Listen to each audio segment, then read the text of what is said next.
여러분, 고린도전서 13장은 우리가 알다시피 사랑의 장이라고 하죠. 그러면은 고린도전서 15장은 무슨 장이라고 할까요? 부활의 장이라고 합니다. 그렇다면 히브리서 11장은 믿음의 장이라고 하죠. 히브리서 11장에 보면 믿음을 지켰던 구약의 인물들을 기록하고 있습니다. 아벨부터 시작해 갔고요, 에녹, 노아, 아브라함, 사라, 이삭, 야곱, 모세까지.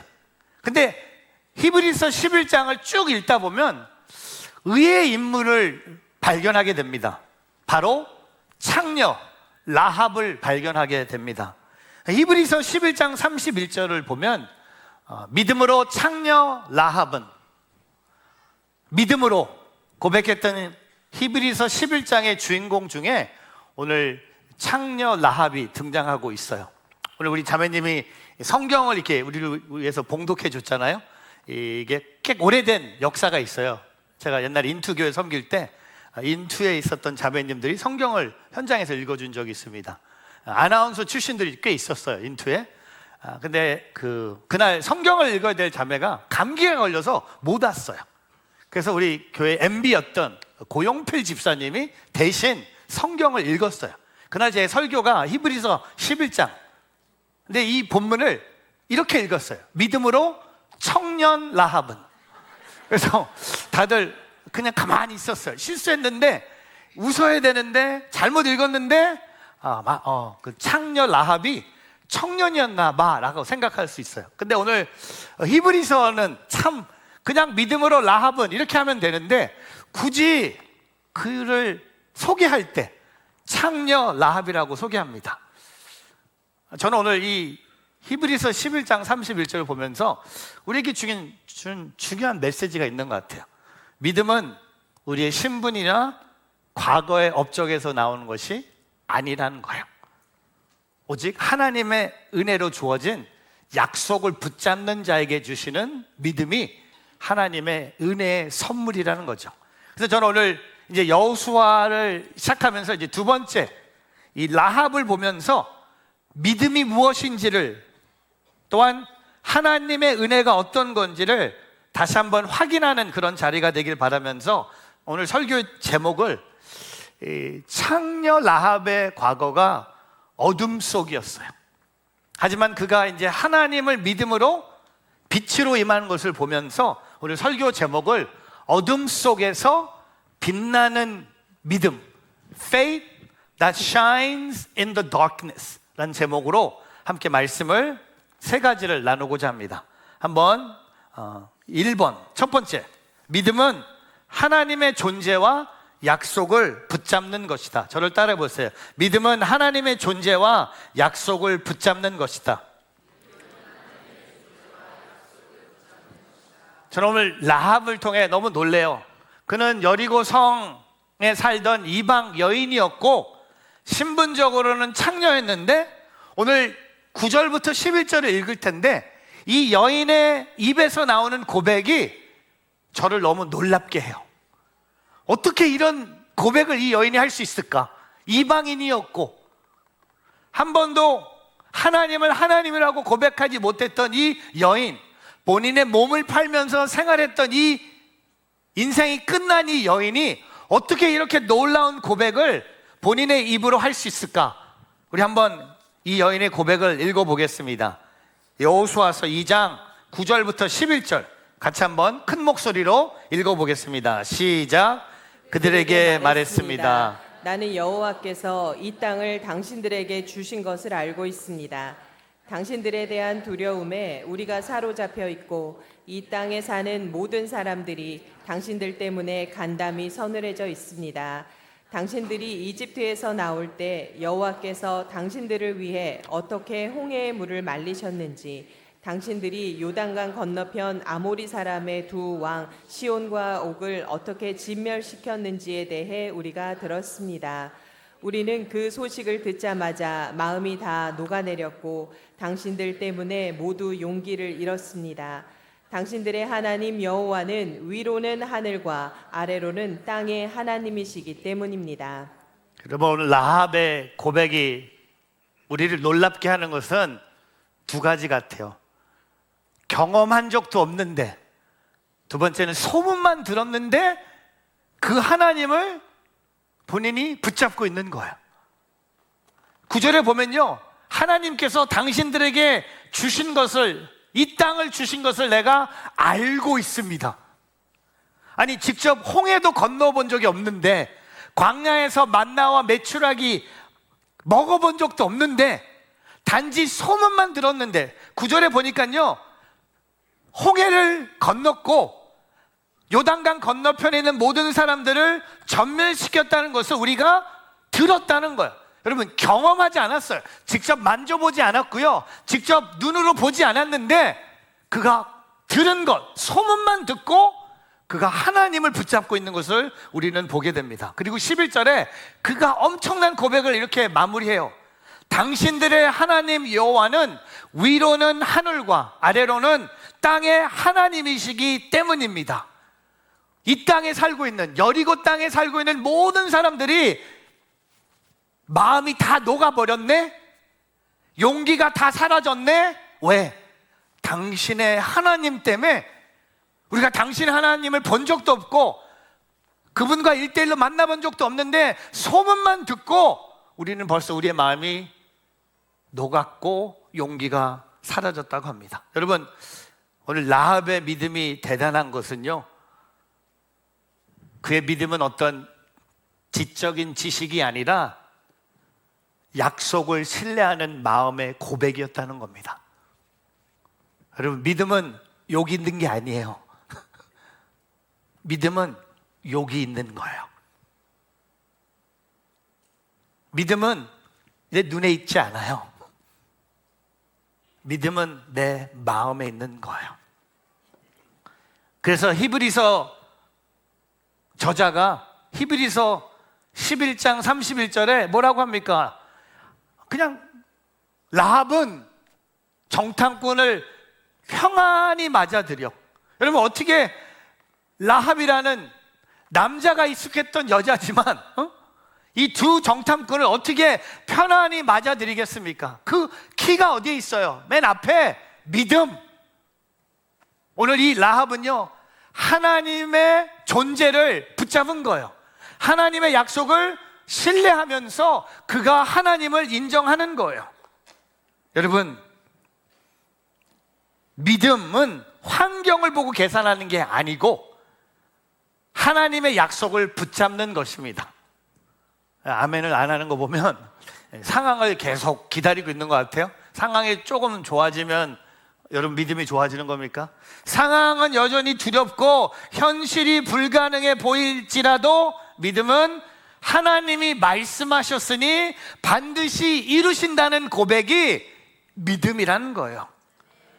공교롭게도 이번 주 큐티 말씀에 로마서 4장에 우리는 아브라함의 믿음을 놓고 묵상하는 시간이 있었습니다. 목요일 본문에 로마서 4장 18절에 아브라함은 소망이 없는 가운데서도 소망을 갖고 믿었습니다.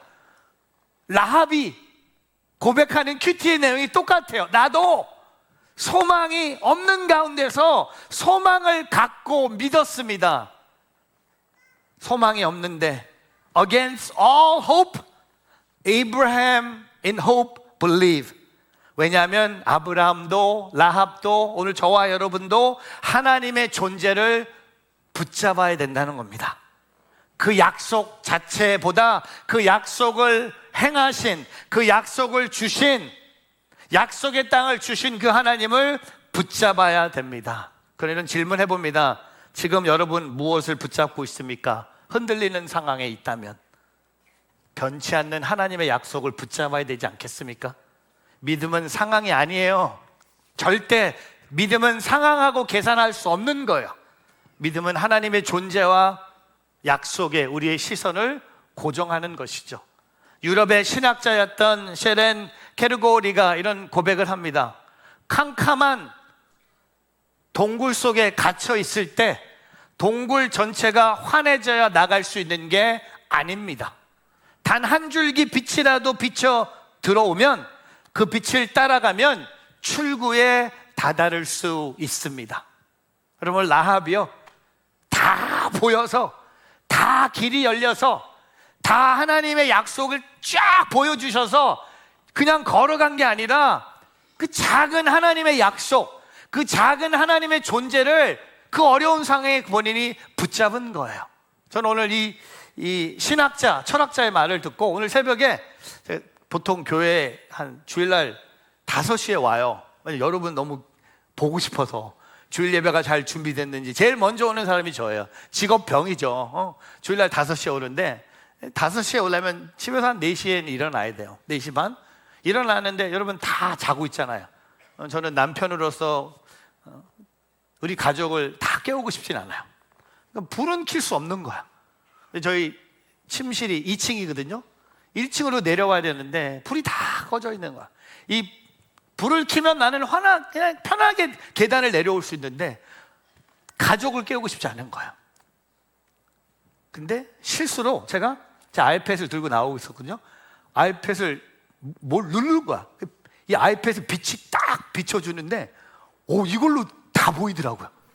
요거 하나를 놓고 나오는데 키도 찾았고 지갑도 찾았고 계단이 한 14개가 있는데 항상 이렇게 요새 이게 나이가 드니까 혹시 나도 이렇게 앞으로 꼬까질까 뭐 뒤로 넘어질까 했는데 요거 하나만 비춰줘도 어디로 나갈 수 있는 게 보이더라고요. 여러분, 라합에게 오늘 하나님이요 조명을 다 비춰주신 게 아니라 하나님은 오늘 정탐꾼을 라합의 집에 보내주시면서 그 라합에 있는 이 작은 믿음의 빛, 그걸로 통하여 하나님은 그에게 하나님의 존재와 하나님의 약속을 붙잡으라고 말씀하셨다는 겁니다. 사랑하는 성도 여러분, 하나님의 약속과 하나님의 존재를 붙잡으세요. 그게 믿음이에요. 사람 따라가지 마시고 상황이 바뀌어서 여러분의 믿음이 좋아지는 것이 아니라 어떤 상황이든 오늘 라합처럼 하나님의 존재와 하나님의 약속 붙잡고 앞을 향해 전진하는 저와 여러분이 되기를 축복합니다. 그래서 생각나는 찬송가가 있었어요. 여러분, 그 찬송가 중에 2부 예배 분들은 잘 모르시는데 허락하신 새 땅에, 오늘 1부 예배 때 우리 김진우 목사님이 오랜만에 찬양 인도하시면서 역시 저는 이렇게 1부 예배는 그런 스타일이 맞는 것 같아요. 이 찬양을 부르는데 이 찬양의 이 후렴에 여러분 잘 아시잖아요. 여호수아 본바다 앞으로 가세, 우리 거할 처소는 주님 품일세. 오늘 라합도 오늘 우리가 저는 가사를 오늘 바꾸고 싶어요. 라합을 본바다 앞으로 가세, 우리 거할 처소는 주님 품일세. 주님 품에 거하고 싶어서 오늘 라합은 하나님의 존재를 본인이 한 번도 직접 directly 경험하지 못했지만 하나님의 존재를 고백했고요. 그가 하나님이 직접 그에게 약속을 주지 않으셨지만 그 약속이 내게까지 임했다는 것을 믿고 그는 하나님의 약속을 붙잡았어요. 사랑하는 성도 여러분, 이게 믿음이에요. 믿음은 하나님을 믿는 거예요. 마음으로, 이 머리로 아니라 그 약속, 존재 붙잡는 우리 모두 되기를 축복합니다. 두 번째, 어둠 속에 빛나는 믿음은 은혜로 주어지는 선물이다. 저를 따라 보세요. 믿음은 은혜로 주어지는 선물이다. 저는 오늘 라합의 믿음이 너무 놀라운 이유는요, 그녀가 가진 조건 꽝이에요. 그녀의 자격 꽝이에요. 오히려 라합은요, 율법을 배운 적도 없고 출애굽 기적을 직접 본 적이 없는 꽝꽝이에요. 그럼에도 불구하고 하나님을 인정하는 믿음을 갖게 된 것은, 제 결론은 이거예요. 이거는 다 하나님의 은혜예요. 하나님의 은혜가 아니면 라합의 믿음을 설명할 수가 없는 거예요.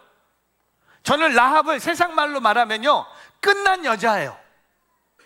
자기 몸을 남자에게 파는 프라스튜션, 창녀예요. 끝난 여자예요. 끝이에요. 근데 자격 없어요. 경험 하나도 없어요. 근데 오늘 라합에게 하나님이 믿음을 허락해 주셨는데 결론이 뭡니까? 이것은 다 하나님의 은혜의 선물이라는 거야. 로마서 4장 16절에 아브라함도 믿음으로 구원받은 거예요. 아브라함에게도. 아브라함이 의롭다는 인정을 행위 때문에? 아니요. 아브라함이 의롭다는 인정을 언제 받았습니까? 율법이 주어지기 전에, 할례 받기 전에, 무할례자에다가 율법을 받기 전에 창세기 15장에 하나님은 아브라함이 하나님을 믿었기 때문에 그를 의롭다고 인정하셨다는 거예요. 근데 창세기 17장에 가서 하나님이 율법을 주세요. 그리고 15장 후에 아브라함이 할례를 받아요. 할례를 받아서, 율법을 받아서 의롭다는 인정을 받은 게 아니라, 행위가 아니라, 오늘 라합에게, 오늘 저와 여러분에게도, 여러분, 믿음은 하나님의 은혜예요. 우리가 믿어서 의롭다는 인정을 받은 거예요. 근데 여러분, 그의 믿음이 너무 대단한 게 뭐냐면 소문만 듣고 하나님 믿은 거예요. 여러분, 이 세상에 얼마나 엉뚱하고 악한 소문들이 얼마나 많이 있습니까? 응? 근데 여러분 상상해 보셨어요? 오늘 라합이 하나님에 대한 소문을 듣고 그가 믿음을 갖기 시작한 거예요. 그래서 저는 에베소서 2장 8절의 고백처럼 여러분은 믿음으로 인해, 은혜로 인해 믿음을 구원받았습니다. 이것은 여러분에게서 나온 것이 아니요 하나님의 선물입니다. 저는 오늘 이 에베소서 2장 8절 말씀을 여호수아에게 보내주고 싶고요, 이 말씀을 아브라함에게도 보내주고 싶고, 특별히 이 말씀이 오늘 라합에게 확 오는 것 같아요. 그가 구원을 받았는데 그게 다 하나님의 은혜로 인해 그가 구원받았고, 이것이 다 전적인 하나님의 선물. 근데 이것을 깨닫는 분이 더 있어. 누군지 아세요? 저와 여러분이 돼야 돼요. 내가 믿음 가진 것도 주님의 은혜의 선물이라는 것을 우리가 깨달아야 된다는 겁니다. 여러분, 믿음 공부 많이 했어요? 믿음에 대해서 많이 들어서, 교회 오래 다녀서, 믿는 가정에 태어나서 여러분이 오늘 믿음 갖게 된 겁니까? 아니잖아요. 우리의 믿음은 전적인 하나님의 은혜요, 우리의 믿음은 전적인 하나님의 선물이라는 겁니다. 하나님의 선물. 저는 제 삶을 돌아봐도 모든 것이 하나님의 선물이에요. 주신 모든 건 하나님의 선물이에요. 이번 주에 제 딸 2명이 생일이 이틀 차이에요. 큰애는 생일 선물 별로 이렇게 원하지 않아요. 고은이는 좀 저를 닮아서 되게 샤이해요. 이렇게. 저 샤이해요. 되게 샤이하거든요. 근데 선물 같은 거 얘기하지 않았어요. 근데 우리 둘째는 샤이니스가 없는 애예요. 우리 조은이는 그냥 벌써 뭘 사달라고 갖고 왔어요. 근데 제가 이거는 아빠가 사줄 수 있는 선물이 아닌 것 같아. 그래서 제가 아빠한테 받지 말고 남자친구한테 사달라고. 아빠는 맛있는 거 사주고, 이제 본인도 이제 요새 영어 예배 분들이 운동을 열심히 하더라고요. 그래서 제가 너한테 제일 좋은 운동화를 내가 선물하겠다. 그 네가 원하는 선물은 남친한테 받아라 하고 이렇게 선물 얘기를 하니까, 선물은요 누가 제일 좋습니까? 받는 사람이 좋을까요? 주는 사람이 좋을까요? 둘 다 좋아야죠. 근데 솔직히 하나님의 선물은 받는 사람이 더 좋은 거야. 저와 여러분 하나님의 은혜의 선물을 받은 거야. 오늘 라합이 믿음을 하나님의 은혜의 선물로 받은 것처럼 저와 여러분도 하나님의 자녀가 된 것, 하나님의 은혜의 선물이라는 것을, 선물을 선물로 볼 수 있는 믿음의 눈이 있기를 주님의 이름으로 축복합니다. 당연한 것이 아니고요, 내가 그 믿음의 선물을 받을 수 있는 만한 삶을 살았다? 웃기지 마세요. 아니에요. 죽어 마땅한 사람들이었어요. 하나님 없다고 말했던 사람이었어요. 내 마음대로 살았던 나를 하나님의 자녀로 삼아주셨고, 저와 여러분 오늘 하나님을 예배하는 교회로 세워주셨습니다. 저는 요새 하나님께 제게 베푸신 사랑을, 은혜를 생각하면서 이번 주에 준비하는 집회가 있어요. 여러분, 제가 20년 전에 대 뉴욕 복음화 대회 청소년 강사로 온 포스터를 보여드릴게요. 20년 전에 메인 강사는 하영조 목사님이 메인 강사셨어요. 그리고 제가 여기 최정규 목사, 저요. 20년 전에 저는 이 청소년 복음화 대회 같은 집회 일정에 하 목사님이 성인, 그리고 저는 청소년 집회를 한 적이 있어요. 20년. 근데 이 집회 후에, 이 집회 때 엄청난 성령의 바람이 분 거예요. 1000명도 모이지 않는 집회인데 한 목사님이, 그때 한 목사님 비서였거든요. 제일 아프셨어요. 한 목사님이 너무 아프셔서 설교도 못할 정도였는데 올라가셔서 쏟아 부으신 거예요. 성령의 역사가 일어나서 막 4000명이 모인 거예요. 청소년 집회는 400명도 안 오고 하여튼 뭐 그랬어요. 근데 이 집회를 통해서 한 목사님이 뉴욕에 온누리교회를 세우자는 확신이 생기신 거야. 그래서 이 집회가 끝나자마자 제가 이제 뉴욕으로 와서 뉴욕 인투를 개척한 게 2025년 11월이죠. 그러니까 이게 이 뉴욕 복음화 대회에 통하여 하나님이 인투교회를 세우셨고 또 인투를 통해서 뉴저지 온누리교회가 세워진 그 역사의 흐름이 있는 거. 이거는 우리가 이렇게 구별할 수 없는 스토리예요. 근데 20년이 지났는데 이번 주 토요일에 제가 뉴욕 포스터도 너무 마음에 안 들고 펀트도 너무 안 들고 하여튼 뭐 뉴욕 복음화 대회. 근데 제가 조금 업그레이드 됐더라고요. 20년이 지나서 제가 이번 주 토요일 날 메인 강사로 서요. 청소년이 아니라. 근데 저한테는 너무 부담되는 자리죠. 왜냐하면 이 집회에 나오시는 분들 평균 연령이 한 70은 넘을 거예요. 이거 어떻게 해? 그러니까 이 회장님이 저한테 편하게 하시래. 목사님 스타일대로 하라요. 그래서 내 스타일대로 하면 제가 기도를 열심히 하다가 하나님, 이 60분 설교를 부탁받았는데 무슨 설교를 할까요? 무슨 설교를 하면 될까요? 지금 뉴욕에 있는 교회들이 뉴저지도 마찬가지지만 부흥하지 않거든요. 제가 재밌는 책 11월 달 추천 도서 미리 알려드릴게요. 부흥하는 교회, 쇠퇴하는 교회. 제가 이번 주에 이 책을 내용을 하나하나씩 다 읽어봤어요. 부흥하는 교회의 모습과 쇠퇴하는 교회의 모습은 하늘과 땅 차이더라고요. 분석을 해봤어요. 그래서 제가 이 책을 읽고 나서 막 부흥하는 교회에 막 불이 붙은 거예요. 그래서 이 대뉴욕 복음화대, 말하기도 너무 힘들어. 대뉴욕 복음화대에 제가 토요일 날 설교 제목을 약간 아재 개그로 잡았어요. 여러분, 교회 위기를 4글자로 뭐라 그러는지 아세요?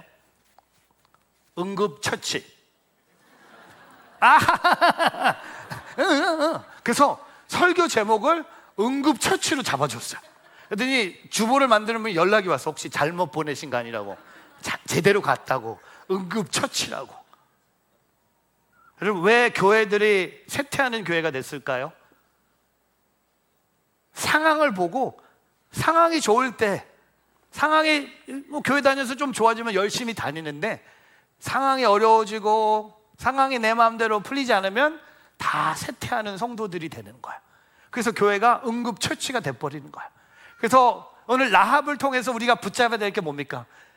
내가 하나님을 믿게 된 것은요, 내가 원해서가 아니라, 내가 진짜 열심히 공부해서가 아니라 오늘 라합처럼 하나님이 그에게 주시는 은혜의 선물이라는 겁니다. 그럼 오늘 이 선물 열고 가세요. 오늘 이 선물에 감사하고 떠나가세요. 믿음, 하나님이 주신 개인적인 은혜의 선물이라는 것을 고백하며 살아가는 오늘 저와 여러분이 되기를 주님의 이름으로 축복합니다. 그래서 그 믿음은요, 내가 자랑할 것이 없네. 믿음은 나의 자랑이 될 수 없네. 오직 오늘 우리가 불렀던 찬양처럼 그 믿음은 오직 주께 있다고 고백하는 오늘 저와 여러분이 되기를 주님의 이름으로 축복합니다. 마지막 3번째, 어둠 속에 빛나는 믿음은 삶을 변화시키는 행동으로 나타난다. 저를 따라 보세요. 믿음은 삶을 변화시키는 행동으로 나타난다. 그럼 오늘 라합의 믿음이 대단했던 이유 또 하나는요, 그냥 마음속의 확신으로 끝나지 않았어요. 그리고 입술의 고백으로 그치지 않았어요. 믿음의 행동으로 나타났어요. 볼까요? 15절 말씀 한 번 더 읽어보겠습니다. 같이 읽습니다. 시작. 그러자 라합은 창문으로 해서 그들을 밧줄에 달아 내렸습니다. 라합의 집이 성벽 위에 있어서 성벽 위에 살았던 것입니다. 여러분, 정탐꾼을 숨겨놓고 그 위험을 무릅쓰고 지붕으로 그 정탐꾼 2명을 내려보냅니다. 여러분, 이거 들키면요, 가족, 본인 다 즉시 죽음을 당할 수 있는 거예요. 하지만 라합은요, 하나님께 대한 믿음을 순종의 행동으로 드러낸 거예요. 여러분, 믿음은요, 내가 입으로만 고백하는 것만이 믿음이 아니에요. 내 마음으로 갖고 있는 확신만이 믿음이 아니라 입으로 고백하고 마음에 확신이 있는 믿음이 마지막 단계가 뭡니까? 진짜 중요한 단계가 뭡니까? 그 믿음이 행동으로 나타나야 된다는 거예요. 교회가 왜 응급처치가 됐을까요? 교회가 왜 쇠퇴하는 교회가 됐을까요? 믿음을 입으로만 고백한 거예요. 믿음을 내 마음으로만 간직한 거예요. 믿음에 대한 행동이 없었기 때문에 세상이 손가락질하는 거예요. 그러니까 교회들이 쇠퇴하는 교회가 돼버리고 누가 그런 교회를 가고 싶겠습니까? 근데 진짜 그 교회가 믿음으로 행동한다면 여러분, 교회를 오는 사람들이 얼마나 많겠습니까? 여러분, 예수님을 따르고 싶은 사람이 얼마나 많겠습니까? 우리가 그 믿음을 행동으로 나타낼 수 있다면. 그래서 야고보서에 가면 라합의 이름이 또 등장해요. 여러분, 라합의 이름이 히브리서에만 등장하는 게 아니라 신약에 가면 야고보서에도 등장해요. 야고보서 2장에. 근데 저는 이 신약의 히브리서 저자하고 이 야고보서 저자는 그냥 라합 하면 되는데 다 아는데 이 라합의 닉네임을 항상 앞에 붙여버려. 창녀 라합. 다행히 마태복음에 예수님의 족보에 라합이 등장하거든요. 거기에는 창녀라고 언급하지 않아요. 이게 누구랑 비슷하냐면 여러분, 베드로를 예수님께 인도한 사람이 누구죠? 어느 제자가, 제자 12명 중에 베드로는 제자인 줄 아시죠? 그 베드로를 예수님께 제일 먼저 소개한 예수님의 제자가 누구죠? 안드레. 근데 안드레 하면 몰라요. 안드레에게 별명이 있어. 시몬 베드로의 형제. 그냥 안드레 하면 안드레면 모르는 거야. 근데 시몬 베드로의 형제 똑같아. 라합도 라합 창녀. 얘 그 여자. 근데 오늘 야고보서가요, 라합을 얘기하면서 뭘 얘기합니까? 행함이 없는 믿음은 죽은 것이다 얘기하면서 누가 예화로 등장합니까? 라합은 행함이 있는 믿음. 믿음은 맞아 입술로 고백하는 거 맞아요. 믿음은 또한 내 마음으로 고백하는 거 맞아요.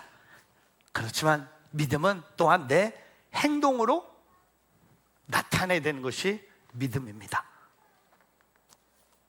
하용조 목사님이 우리의 신앙생활을 자전거 타는 거하고 비교하셨어요.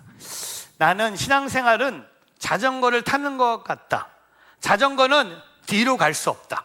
자전거는 오직 앞으로 가야 한다. 그리고 그냥 서 있을 수 없다. 서 있으면 넘어진다. 신앙생활도 앞으로 나가지 않고 서 있으면 넘어진다. 끊임없이 앞으로 움직여야 한다. 고난이 있고 고통이 있고 오해가 있고 시험에 있다 할지라도 자꾸 앞으로 나아가야 한다. 머무르거나 시험에 빠지거나 어떤 사람의 소리에 귀를 기울이거나 하면 넘어진다. 여러분, 맞는 것 같아요. 믿음은 앞으로 가는 거예요. 자전거 타는 것처럼 앞으로 가는 거예요. 여호수아를 본받아 앞으로 가세처럼 오늘 라합은요, 입술로 내가 당신의 하나님을 내가 소문 들었어, 당신의 하나님이 이 땅을 주실 거야 말로만 고백하는 믿음이 아니었고요, 그는 그 마음으로 당신의 하나님이 나의 하나님이라고 마음으로 고백했고, 오늘 라합에게 믿음의 클라이맥스가 뭡니까? 정탐꾼들을 몰래 내보내는 믿음의 행동. 근데 여러분 중에 이 설교 들으면서 목사님 좀 이상한 게 있지 않아요? 라합이 거짓말 하지 않았습니까? 그거는 다음날 할게요. 그게 중요한 게 아니라 그런 거 갖고 따지는 분들 계세요. 은혜 받을 때 은혜 안 받고 거기 가서 이렇게 삐죽하게 보면서 그거 다른 사람한테 거짓말하면서 속였는데 그럼 저도 거짓말하면서 내 믿음을 전해도 그건 여기에 탑픽이 아니에요. 자전거 타세요. 앞으로 향해 가세요. 저는 우리가 믿고 가만히 있으면 넘어집니다. 저는 저와 여러분이 그냥 믿고 가만히 있지 않기를 축복해요. 왜? 넘어지지 않았으면 좋겠어요.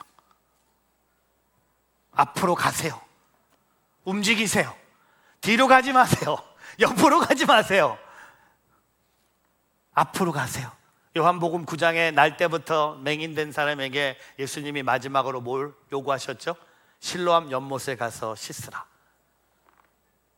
그는 예수님이 말씀하신 대로 실로암 연못에 가서 씻었어요.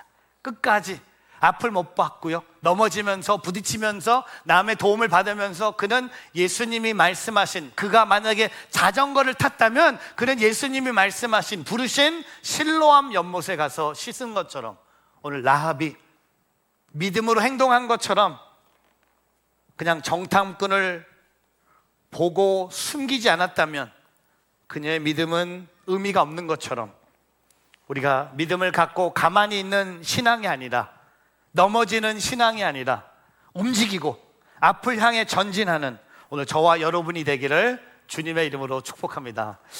여호수아서에 이런 여인이 있는 거 너무 감사해요. 제가 설교 결론을 내립니다. 믿음은 하나님의 존재와 약속을 붙잡는 것입니다. 믿음은 은혜로 주어지는 선물이고요, 믿음은 삶을 변화시키는 행동으로 나타납니다. 오늘 제 설교의 엔딩이 뭔지 아세요? 제가 이제 비행기를 착륙할 거예요. 랜딩합니다. 25분의 설교를 랜딩하는데 랜딩 포인트가 이겁니다. 오늘 여호수아 2장에 나오는 라합이 오늘 저와 여러분임을 고백하고, 그 라합의 믿음이 오늘 우리의 믿음이 되기를 주님의 이름으로 축복합니다. 여러분 중에 혹시 그래도 목사님 저는 그 창녀 라합보다 훨씬 깨끗하고 거룩하게 살았습니다, 그게 중요한 게 아니에요. 우리는 다 주님 앞에 죄인이고 오늘 우리 죄를 하나님 앞에 회개함으로 오늘 라합의 믿음을 갖고 다시 일어서는 오늘 저와 여러분의 삶, 여러분의 가정, 여러분의 일터, 우리 교회 선교지 되기를 주님의 이름으로 축복합니다. 기도하겠습니다.